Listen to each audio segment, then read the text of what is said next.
DH ಆಫೀಸಲ್ಲಿ 2ನೇ ತಾರೀಕು ಮನವಿ ಕೊಟ್ಟ ಮೇಲೆ ಒಂದು ವಾರದೊಳಗಡೆ ಹಾಕ್ತೀವಿ ಅಂದರು. ಇದುವರೆಗೂ ಸಹ ಪ್ರೋತ್ಸಾಹಧನ ಹಾಕಿಲ್ಲ. ಇನ್ನೂ ಒಂದು ತಿಂಗಳು ಬಾಕಿ ಗೌರವಧನನ ಉಳಿಸ್ಕೊಂಡಿದ್ದಾರೆ. ಹಾಗೆಯೇ ನಮ್ಮ ಲೈನ್ ಐಟಮಲ್ಲಿ 9 ಲೈನ್ ಐಟಮ್ನ ತೆಗೆದು ಅದಕ್ಕೆ ಪ್ರೋತ್ಸಾಹಧನ ಇಲ್ಲ ಅಂತೇಳಿ ಪುಸ್ತಕ ಕೆಲಸ ಮಾಡಿ ಅಂತ ಮಾಡಿಸ್ಕೊತವ್ರೆ. ಅದೇ ಥರ ಮೊಬೈಲಲ್ಲೂ ಸಹ ಸಮಸ್ತ ಆ್ಯಪನ್ನ ಮಾಡಿ ಮತ್ತು ಗೃಹ ಆರೋಗ್ಯನ ಮಾಡಿ ಅಂತ ಒತ್ತಡನ ಏರ್ತಾ ಇದೆ ಇಲಾಖೆ.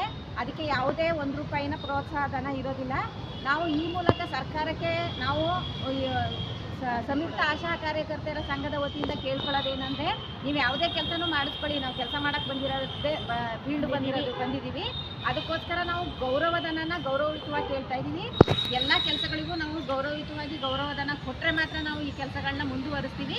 ಇಲ್ಲಾಂದರೆ ಮುಂದಿನ ದಿನಗಳಲ್ಲಿ ಉಗ್ರವಾದ ಹೋರಾಟನ ಕೈಗೊಂಡು ಏನು ಈ ಆಶಾ ಕಾರ್ಯಕರ್ತೆಯರಿದೀವೋ ಸಾಮೂಹಿಕ ರಾಜೀನಾಮೆಗೆ ನಾವು ಸಿದ್ಧವಾಗಿದ್ದೀವಿ ಅಂತ ಈ ಮೂಲಕ ನಾನು ಸರ್ಕಾರಕ್ಕೆ ತಿಳಿಸ್ತಾ ಇದ್ದೀನಿ.